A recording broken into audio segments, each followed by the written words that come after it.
Assalamualaikum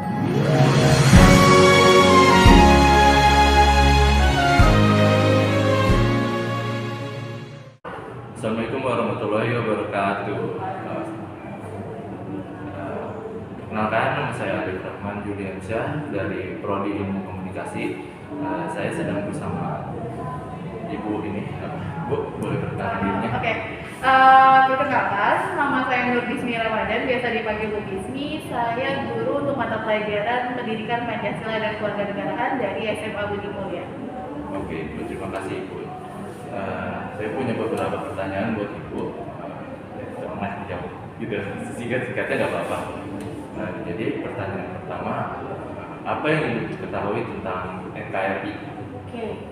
NKRI, Negara Kesatuan Republik Indonesia ya.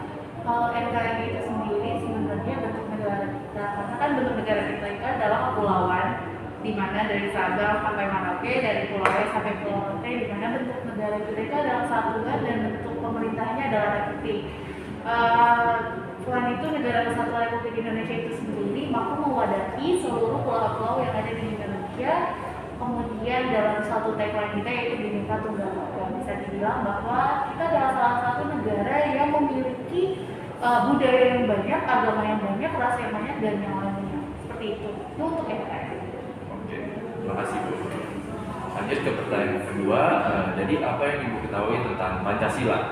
Oke, kalau Pancasila berkaitan dengan dasar negara kita yang pastilah ya, di mana dasar negara ini dibentuk oleh the founding fathers atau para bapak-bapak penemu apa istilahnya orang-orang yang merancang dasar negara Indonesia itu sendiri, yang memerdekakan negara Indonesia itu sendiri, di mana setiap sila-sila Pancasila itu sendiri diambil di dalam kehidupan masyarakat Indonesia itu sendiri, seperti nilai dasar dari sila pertama itu ketuhanan, kemudian nilai dasar yang sila kedua itu kemanusiaan, nilai dasar yang ketiga persatuan, nilai dasar yang keempat itu adalah kerakyatan, dan yang terakhir adalah nilai dasar keadilan sosial, di mana nilai-nilai itu sendiri tumbuh dan berkembang di dalam masyarakat Indonesia dan dijadikan sebuah pedoman dalam penyelenggaraan pemerintahan di Indonesia itu sendiri.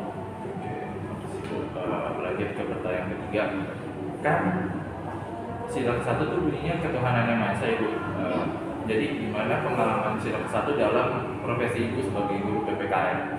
Oke, pengalaman saya sebagai guru PPKN untuk sila pertama yang pasti bertakwa kepada agama kita masing-masing, seperti sholat, melaksanakan ibadah, dan yang lainnya. Cuma kalau saya, untuk pengalaman sesuai dengan profesi saya selalu menyuruh siswa-siswa saya atau peserta didik saya untuk sholat tepat waktu. Itu yang penting. Ketika anak ini masuk kelas dia belum sholat atau keadaannya belum sholat, maka saya akan memarahi anak ini untuk menyuruh anak ini untuk sholat terlebih dahulu. Selain itu juga saya selalu mengajarkan kejujuran, disiplin, dan bertanggung jawab sesuai dengan nilai ketuhanan dari agama anak-anak yang peserta didik ini anak sendiri. Pertanyaan keempat, kan Pancasila kedua bunyinya kemanusiaan yang adil dan beradab. Kalau itu gimana pengalamannya dalam profesi sebagai guru? Kemanusiaan ya berarti berkaitan dengan kemanusiaan. Kadang kalau kemanusiaan ini kan nggak harus kemanusiaan yang dalam artian luas ya. Kadang saya juga lebih sering menyuruh peserta didik saya atau siswa-siswa saya untuk menghormati teman-temannya. Karena pada dasarnya mereka memiliki harkat dan martabat mereka sendiri sebagai seorang manusia yang pada dasarnya tidak boleh ada lagi diskriminasi, pembulian ataupun rasis di dalam kelas itu. Kalau saya menemukan peserta didik saya seperti itu, biasanya saya akan memanggil anak tersebut, menanyakan kenapa kamu bisa mendiskriminasi teman kamu, kenapa kamu tidak menghargai teman kamu itu sebagai seorang manusia yang memiliki harkat dan martabatnya, dan yang lainnya. Lebih ke arah ke karakter mereka sih. Oke Bu. Oke, lanjut ke pertanyaan kelima. Kan sila ketiga bunyinya Persatuan Indonesia. Jadi gimana pengalamannya dalam profesi Ibu sebagai guru PPKN?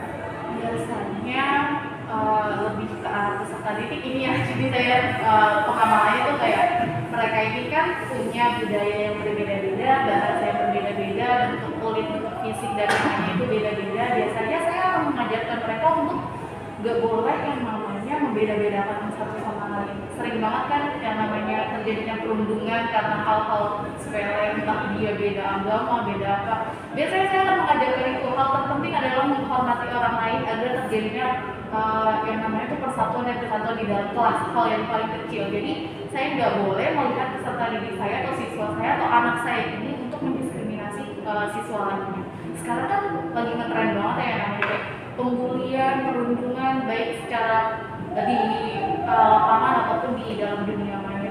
Biasanya tuh mereka, saya bakal merhatiin mereka kalau ada nih dengar dari temennya, Bu saya dirundung sama temen saya karena saya gini, pasti saya bakalan ajak si orang yang dirundung ini dengan orang yang merundung ini untuk ngobrolin bareng apa sih masalahnya, biar istilahnya di dalam kelas itu gak ada yang perpecahan satu sama lain. Itu sih untuk implementasi. Lanjut ke pertanyaan ke-6. Sila keempat berbunyi kerakyatan yang dipimpin oleh Komite Kebijaksanaan dalam permusyawaratan perwakilan. Itu gimana pengamalannya dalam profesi ibu sebagai guru PPKN? Oke, implementasinya untuk sila keempat banyak sih. Yang pertama, biasanya di setiap awal semester baru, saya akan bikin sebuah yang namanya sebuah kesepakatan kelas. Jadi nanti saya akan meminta peserta didik ini untuk memberikan masukan kayak saya mau di kelas dulu, maksudnya kayak di kelas saya, misalnya dia mau minta waktu tambahan setelah istirahat itu 20 menit atau berapa menit untuk mereka entah itu sholat, makan ataupun yang lainnya.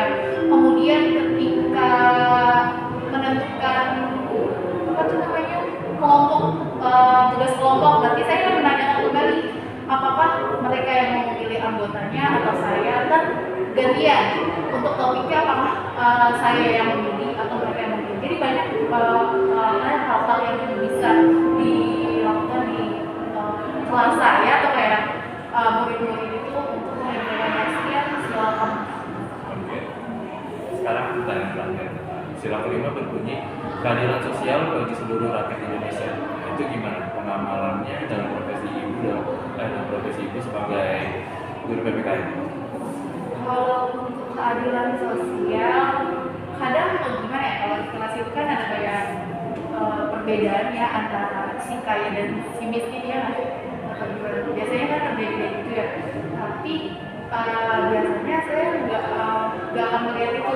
Jadi kalau misalnya ada apa-apa, semua siswa itu punya hak yang sama, punya kewajiban yang sama. Saya nggak akan mendiskriminasi mereka berdasarkan dia pintar lah, dia kurang motivasi lah, dan yang lainnya. Jadi semua mendapatkan keadilan yang sama dan rata di mata pelajaran saya. Seperti itu.